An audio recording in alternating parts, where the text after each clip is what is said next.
to tell you some. Welcome to the debating ring. With me, I have Coach Karissa Hubbard and trainer Eddie Russ. What's up, y'all? How y'all doing today? Good. How about you? Good, man. No complaints. No, that's good, especially during this time. Late and no complaints, man. For sure. So I'm just gonna give how this episode started. Miss Karissa DM me. And I was like, she's like, you want somebody to interview? Yeah, I'm always looking for somebody to interview. And here we are. Miss Coach Karissa Hubbard, author. Excuse me, I didn't introduce Thank you. Author Yeah, as well. don't leave that out. What brought you to coaching, Miss Hubbard? I grew up playing basketball. Basketball has always been my first love. And I feel like once a hooper, always a hooper. So I feel like now it's my chance to kind of give back to the youth and try to teach them the same life experiences that I got through basketball. And so you wrote a book. I did. Titled The Popular Girl. I did. That's my baby. Can you just tell us about the book first? Sure. So, The Popular Girl is about a girl that creates the new norm of popularity by just loving God. I feel like we, feel like people are only popular if they're the jock at school or if they're the most beautiful girl. And, I just wanted to show that there's another way to be popular and, it's fine to love God and be bold about it. Yeah, be yourself. Right. Be yourself. I'm very huge on that, being yourself, which is why we have Let Me Tell You So. I love it. Yourself. When was this book released? So it was actually released in 2018, and it is still going strong. Like, it baffles me. I probably sent out maybe 10 books just this week. So I appreciate all of my supporters. They're still, rocking with The Popular Girl. And I am actually in the process of getting ready to release the second book. So I'm hoping that one will do well as well. You can't get a name of the second book? Or any details? It's going to be a Popular Girl series, so it will still be The Popular Girl. It is based on another kind of part of the church world. So yeah, it's going to be good. I promise. I can make that promise. Can't wait to read it. Another thing, we seen the Redskins hire their first ever full-time female coach. Yeah. The Redskins of Washington football now. Right, I was going to say. I'm so sorry. They finna give me a shut up. You know what I'm saying? We got the Spurs hiring Becky Hammond, who's one of the greatest basketball players of all time, men or women, in my opinion. And Popovich even let her coach. Yeah. One game. A couple games, actually. Mm-hmm. What do you have to say about the women coaching the males? I think it's dope. I feel like there shouldn't be limits on who gets to coach what.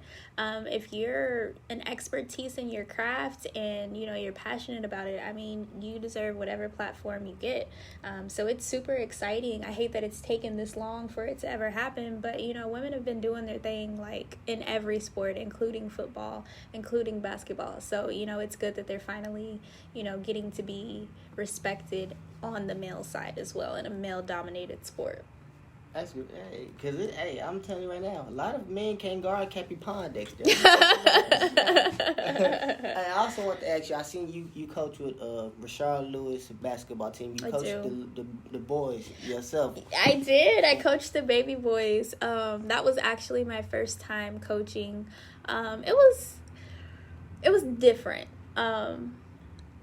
I'm so used to girls and, being soft and, with boys, you can't really do that. It's just kind of tell them what to do and they'll do it. But I enjoyed it. I don't think I'd coach again because I feel like now every boy thinks they're already LeBron or Kobe. And that's kind of hard to coach. So I'm going to let the men handle that side. They think they Steph. You're right. It's crazy. Crazy. They want to shoot the three every time they get a chance. Oh, Lord. We can talk about that later on. Mr. Eddie, over there. What's going on, big dog? Welcome. Play pro football? Yes, sir. So, I want you to start just your high school, if you want to, from your journey to the pro, how you got there. Man, Pretty simple, man. Journey from the pro. I'm originally from Fort Pierce, Florida. That's South Florida, about an hour and some change north of Miami. You a different breed. Most definitely. Yeah. Most definitely. We built different down there, man. We got speed is the name of the game, right? I always was pretty fast. But I'm coming up, man. I was a less fortunate kid, like every kid down there. Only way out was sports, and so I took that and I rocked out to get out of the hood. A little bit about me: my mom only had 8th grade education. Growing up, seeing her struggle so much. My dad, big time drug dealer, like in the game, in and out of prison, in and out of jail. Both of my brothers, same way. They kind of picked up the family business, what you call it. So, and so I was the only one really that had.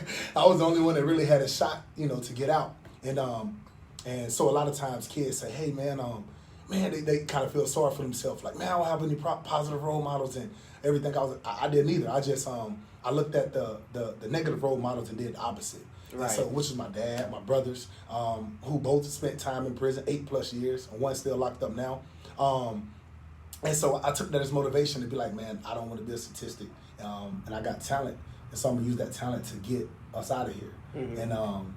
And I just follow God, He blessed me, man. He just opened up so many doors. I got some breaks, and here and there, and when those doors open, I just burst through them, and here I am. It went from there, went to playing from high school.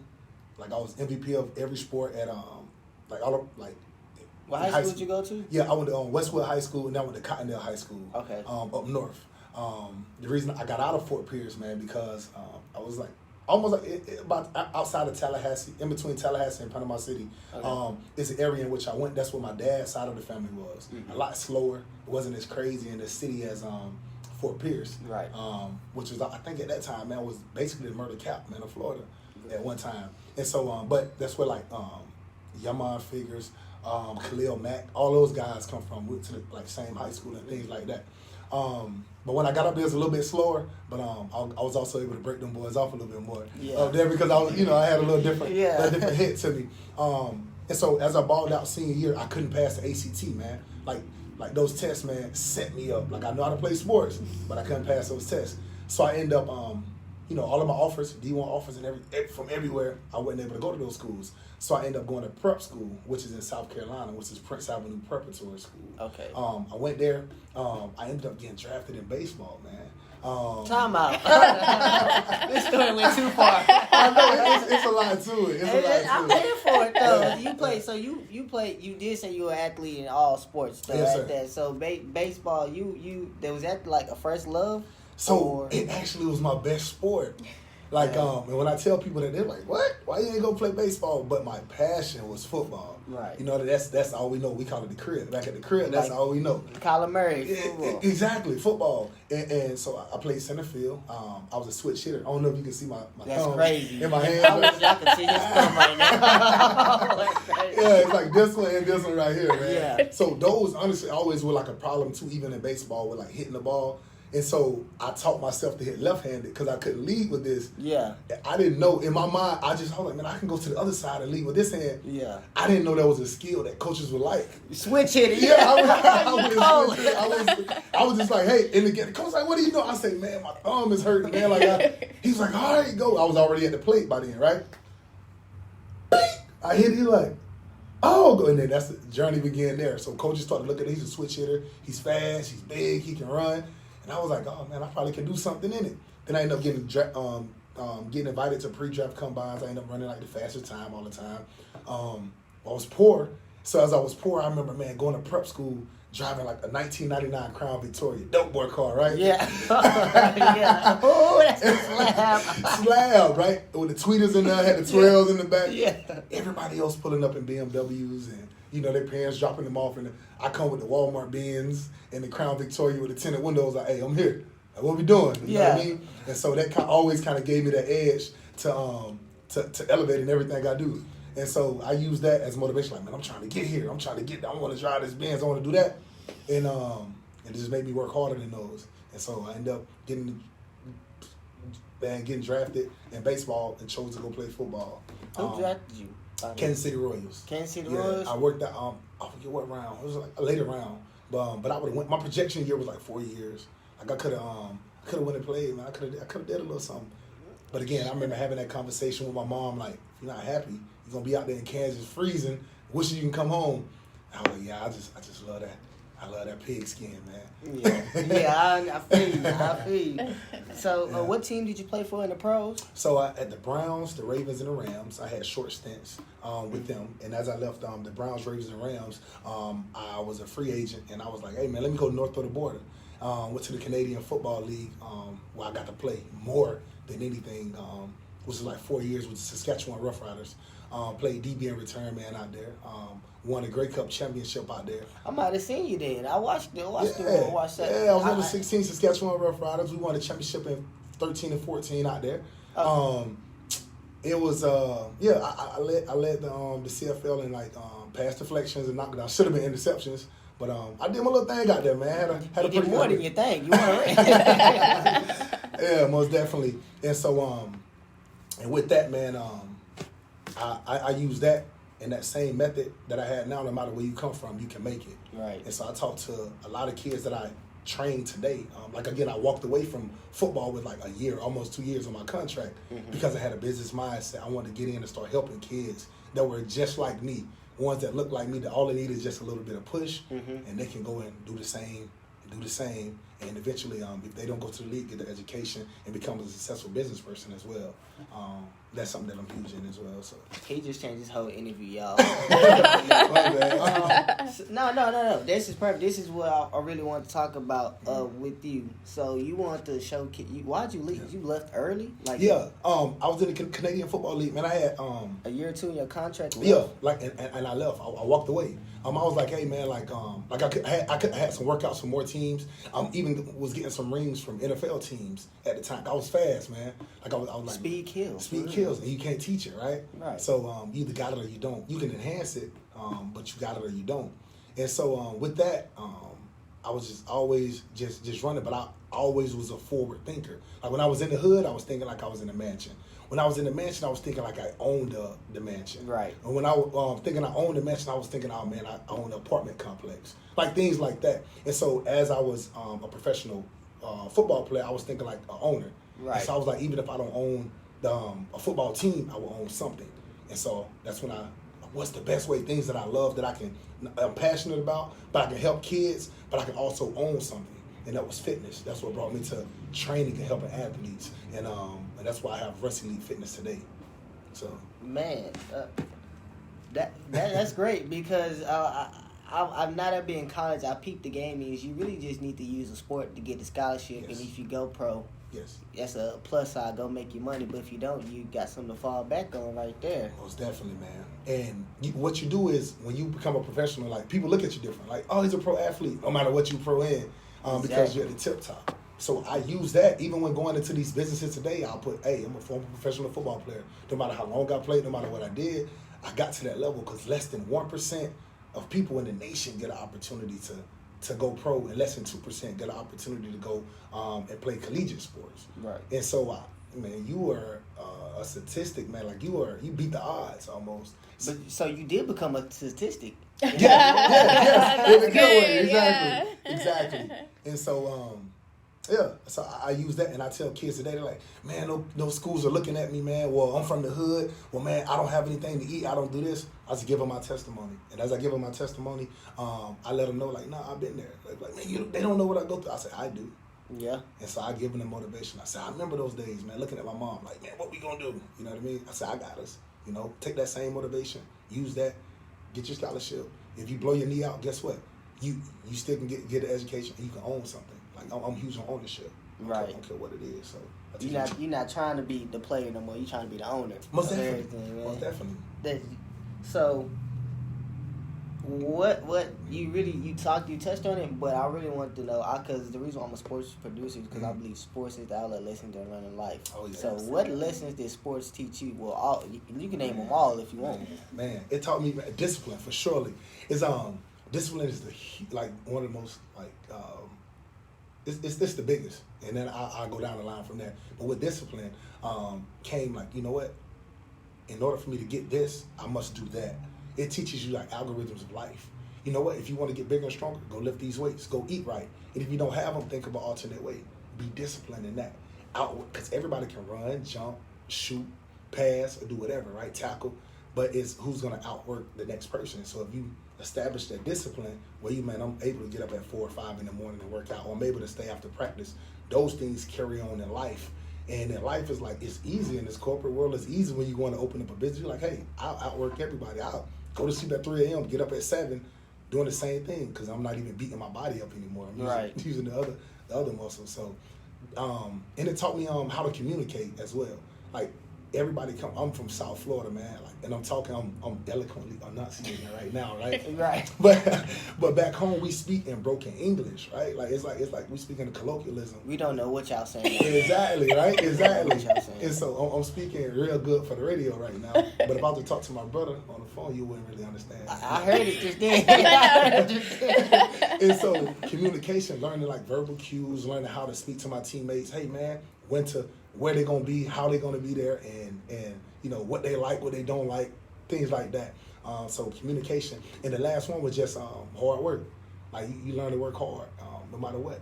And you're gonna never give up and just work hard in that, whatever you do, especially if you're trying to get to the highest level, because it never stops.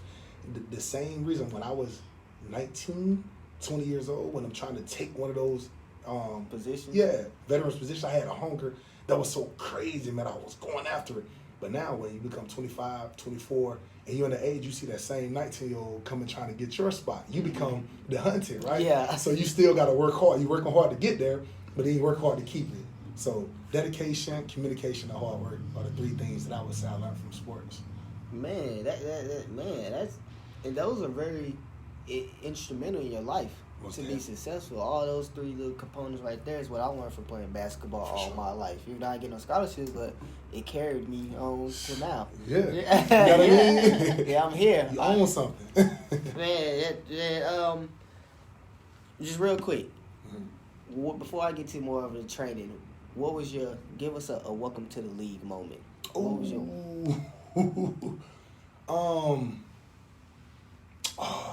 I remember, man, thinking like, okay, like a lot of times you start to feel yourself like, you know, the coaches recruit. Matter of fact, going to Canada was different because it's a different game, right? Okay. It's 3 downs. It's something that you like. You're in foreign land, like you're up north, right? And in Saskatchewan, it's prairie land, and in the prairie lands, it's like really nothing but that. And they're broken down into what is called provinces. We call them states here. Okay. And we're the only professional team in the province, so it's so much pressure. Everybody knows you. Everybody gonna know, it's like living in a fishbowl for real.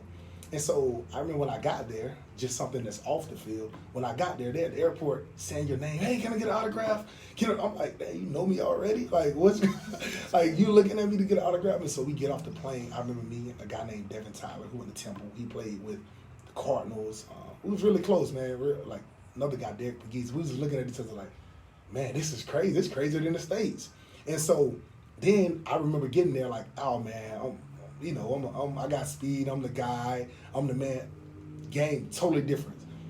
They said hike, like this is in practice. They said hike. Everything said like it was Chinese. I was like, oh my God. It was like, welcome to the CFL. Like, welcome to this game. And I was like, man, okay, I got to back up 2 steps at least because they get a running start. Receivers out there I play DB. Yeah. DB, they get an open run at you. So I'm like, okay, back up. Okay. Then the field is 120 yards deep.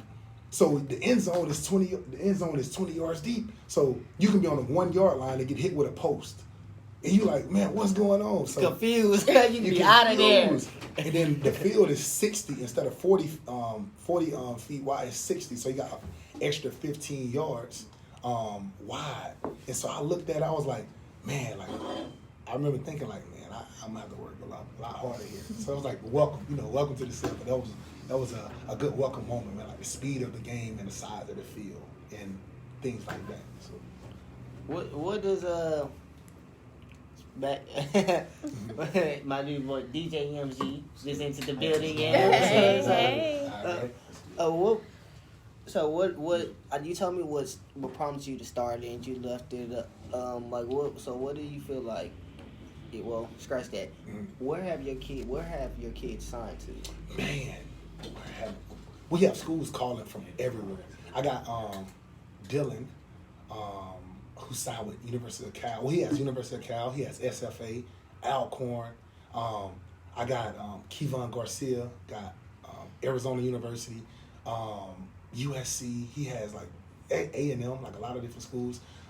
Jared Manos, he has North Texas, Nacogdoches, University of Louisiana Monroe, McNeese. I have like O'Malley, who has UTSA, North Texas. Trent Edwards has University of Houston, has North Texas. Man, just schools that call from all over. I got Baylor calling them. John. Yeah, John.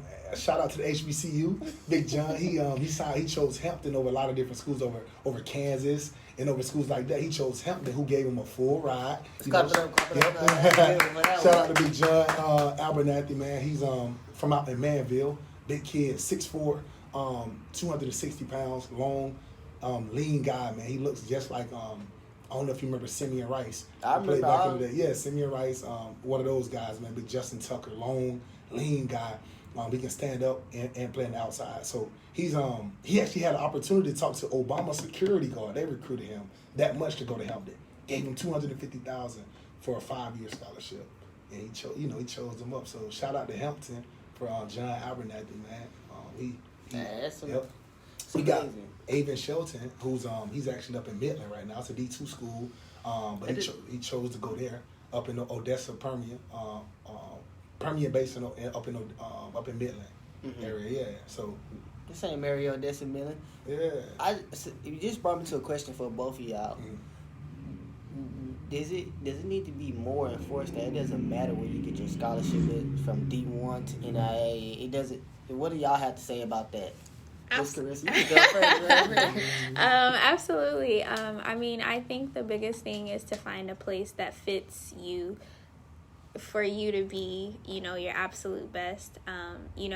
It's easy to say, oh yeah, I got this D1 scholarship. You don't get the playing time. All you have is the title. You want to go somewhere that really fits your game and really is going to take you to that next level. So, I thought I was going to be a D1 player, and I was going to UNC in my times, but I got an offer from St. Gregory, which was a D school in Oklahoma, but they were the ones that sought me out. They were the ones that saw my potential. So that was the better option than waiting around for a D1 to come around or not come around. So yeah, the D1, D2, it really doesn't matter. Just go where you're going to be your best.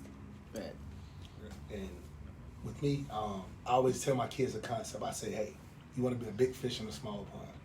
You know what I mean? You don't want to go out there and swim with the sharks and get ate up, because even sharks get eaten up by sharks.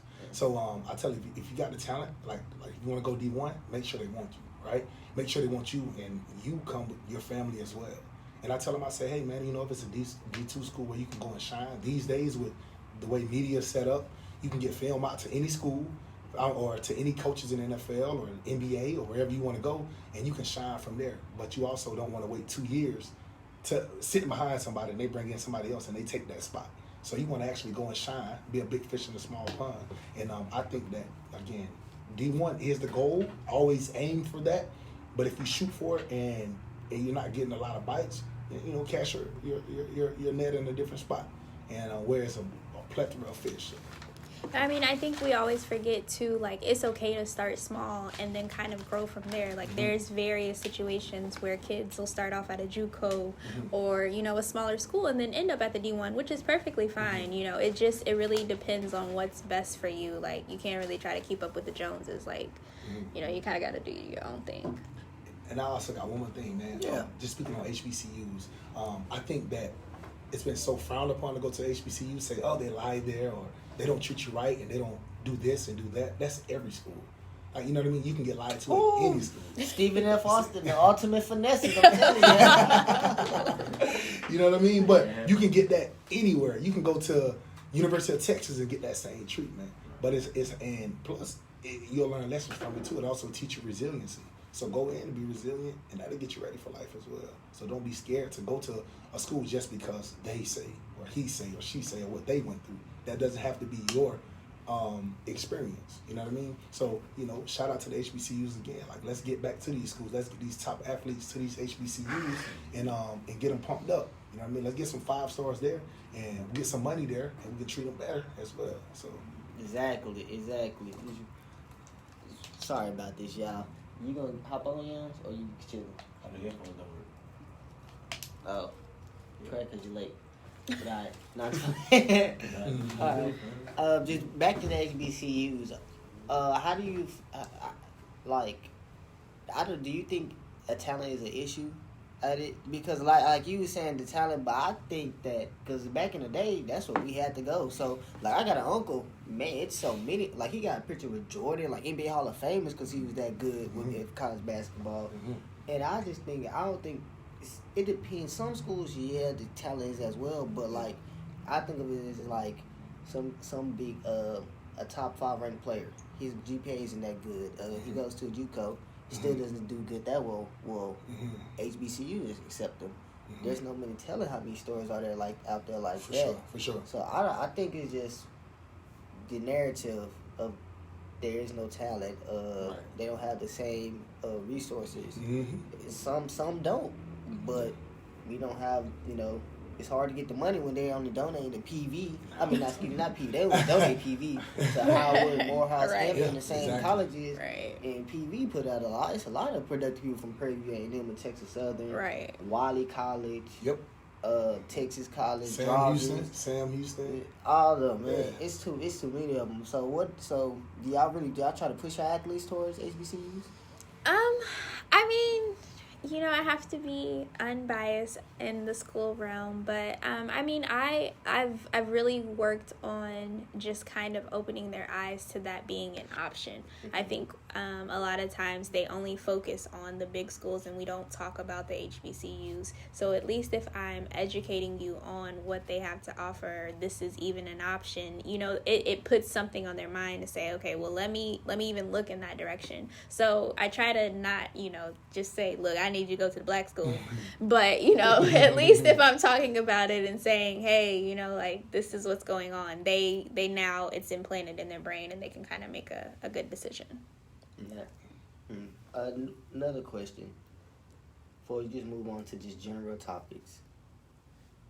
What is the most joy you get out of coaching or training an athlete? I think just to see them reach their potential. A lot of kids don't always start off. So I have middle school, so I have like the babies when they're just starting, and a lot of them don't have the skill, they don't have the talent. But like to see them get to a point where they can step out on the court and actually look like they know how to play the sport, I feel like is a big moment for them. Not for me. Like, I'm not big on wins. Like, I'm big on seeing you really fulfill your potential. Like I last year I didn't have the most skilled group. I had one girl that had played basketball ever before, and we competed with the best team in the district. I mean, they were beating everybody by 20, and we got in within 2 of them. So to see them have that aha moment of we can do it, all it took was hard work, coach believed in us, like that was the best game of the season. Even though we still lost, that was the best game for them because they really put in the work. Everything that we had done behind the scenes, it finally showed on the court for them, and they got to feel that like we did it. We kind of did it. We have the potential. We're there. So I want to see them continue to build off of that. But just having those moments where it clicks, I think is one of the most joyful parts. Yes. Would it be the same for you? For sure. I would say, man, the application of that skill. Like, you'll see a person just do it over and over and over and fail, and then they're looking in your eyes like that, and they trusting you. Like, well, you said it was gonna work, but then also it works, boom, and then they apply it from not only in games but just in life. So that's right there as a game. It's like, hey man, coach, I did my push-ups when I got home, just like you said. Okay, so you applying that discipline right now that we've been talking about.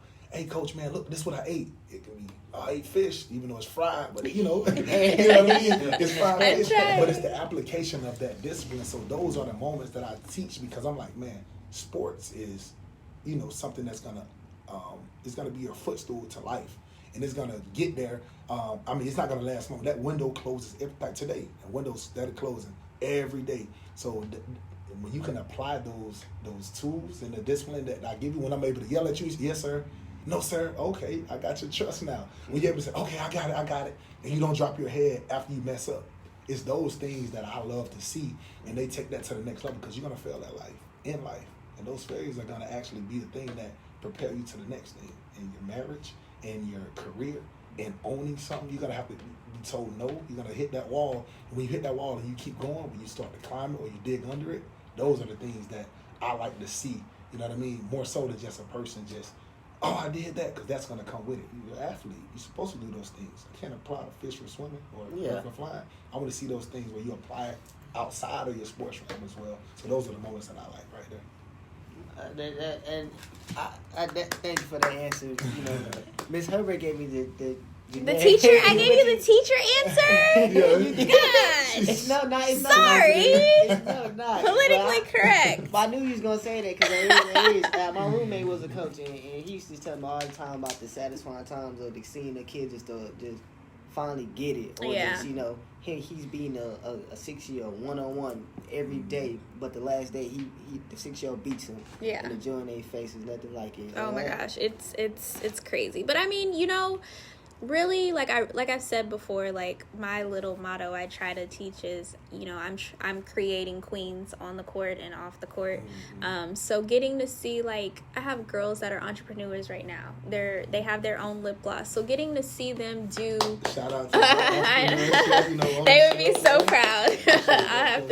I'll have to make sure I shout them out. But just seeing them grow as young women. I'm very big on, I dealt with a lot in high school, getting called the N-word, and my coach, when I tell you, she made it to the classroom to get the boy suspended before my teacher, whose classroom I was in. That's how much she cared about me, and that was the love and respect she had for me. And so they know I ride the same. So I have a girl, anytime she's ready to get in a fight, I mean, she comes storming to my office. I'll be dead in the middle of eating, but she's like, Coach, I want to hit her, but you told me not to hit her, so I had to come to your office. So it's moments like that too, where I'm like, okay, you're growing. Like, you heard me say, we not finna act a fool at school. You can come in this office, cool down, and try again, but we're not going to be tearing up the school. So those moments too are very special for me, because I'm like, I really have connected. You're really hearing me, and you really do want to be the best. That's beautiful, because I could just, when you said that last moment how I want to hit you, you just brought like so many memories. Oh my gosh, I know. Daily. Can I piggyback? Yeah, you can piggyback on it. So, man, I wish I had him here now. It's like two of my athletes. Did I tell you? Yes. I asked them.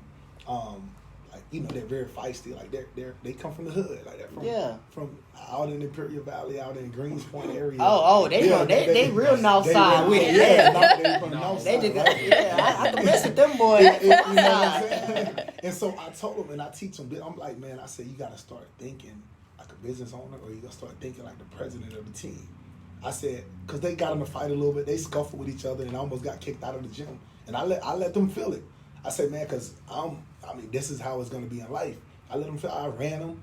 I took privileges from them and everything, right? And so I asked them, I said, hey, man, so say right now, somebody come in here right now, and they slap you in the face. What you'll do? Man, I'm going to up. I say, for what? I say, who's in a position of power in that situation? Man, but I can't let no man hit me up. I said, well, they're going to hit you in prison after you kill them. I said, then what you going to do? I said, you have the most to lose. Okay, Coach, I get it, Coach. I said, it's just beyond that, because I said true character is an unrehearsed reaction.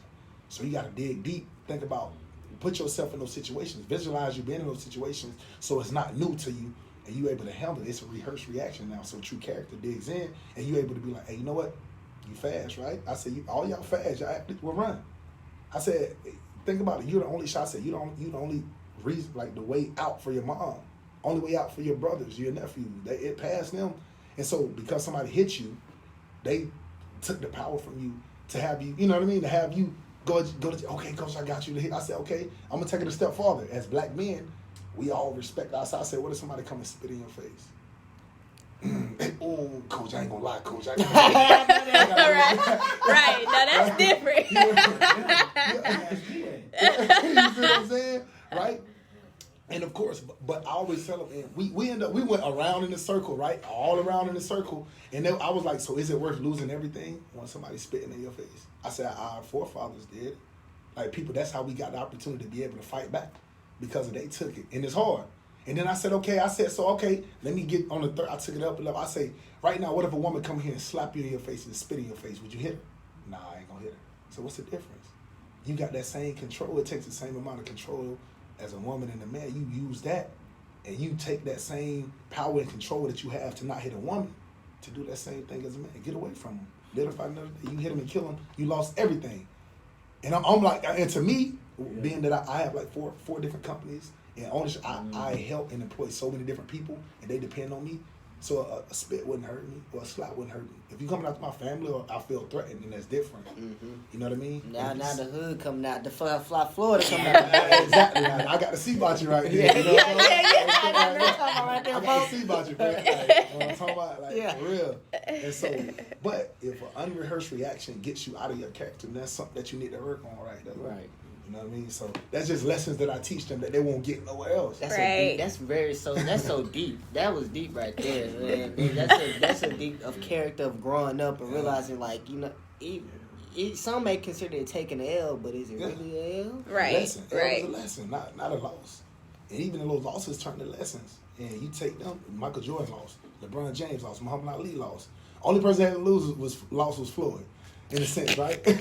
But think about it. Those L's turn to lessons. He lost in business before, and he took it and he did something better. Yeah. You know what I mean? Right. So, right. We want one final take before I have y'all tell where they can find y'all at and all this stuff what you got going. Do y'all think it's safe to play sports right now during this time? I know basketball is doing a very great job. AAU basketball keeping it safe. They're really not. I've seen plenty of people not social distancing or wearing masks. Just throwing that out there. Let me take that back. The tournaments I've been at, that's get good. in without a mask. Right. They had the players put hand sanitizer before they touched the floor. If they had coming in from a timeout, every day position they wiped out the ball. That's good. The fans can't even. Once the game over, they gotta leave.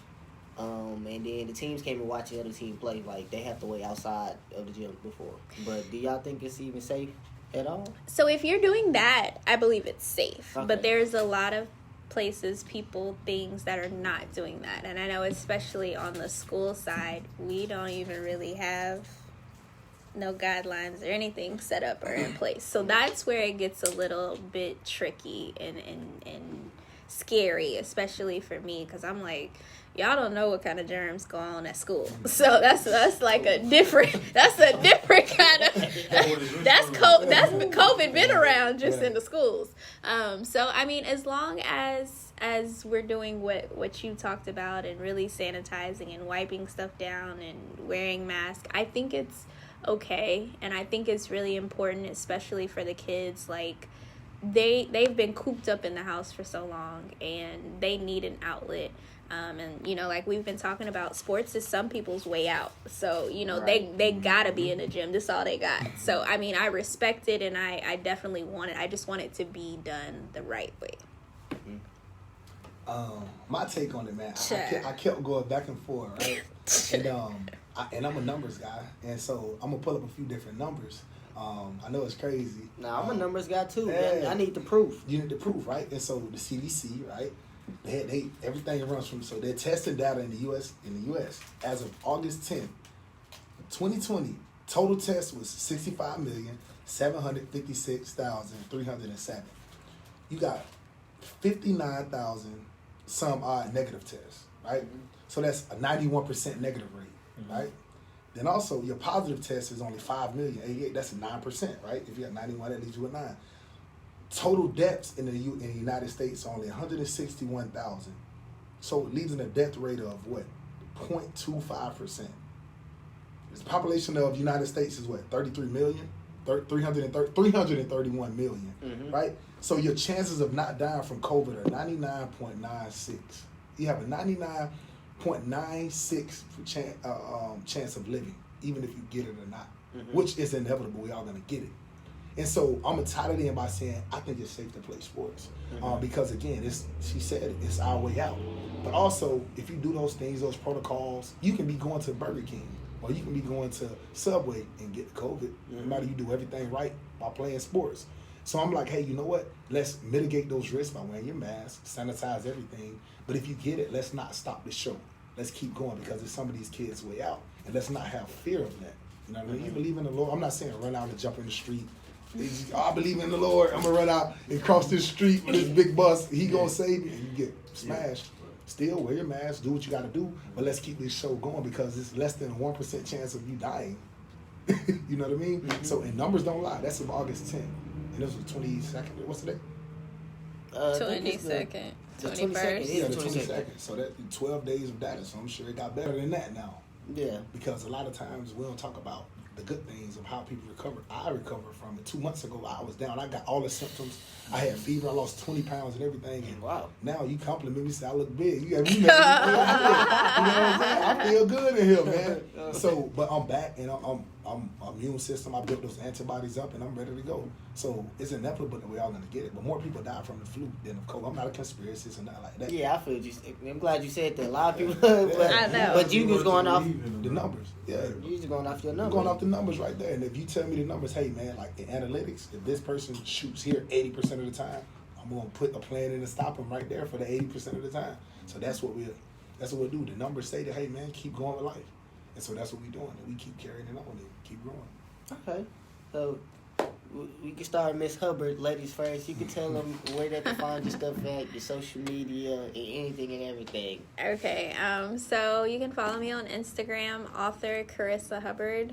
I also have created my coaching Instagram because my kids won't stop finding me on Instagram. So you can also follow me, Coach Hubbard _.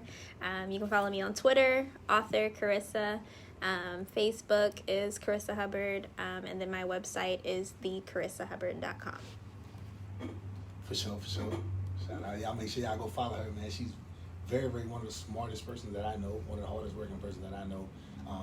Not only in this coaching game, but as an author and in life, the way that she's does things behind the scenes for her kids. So, man, shout out to you on that publicly, Karissa. Thank you, Eddie. Y'all go follow her for real.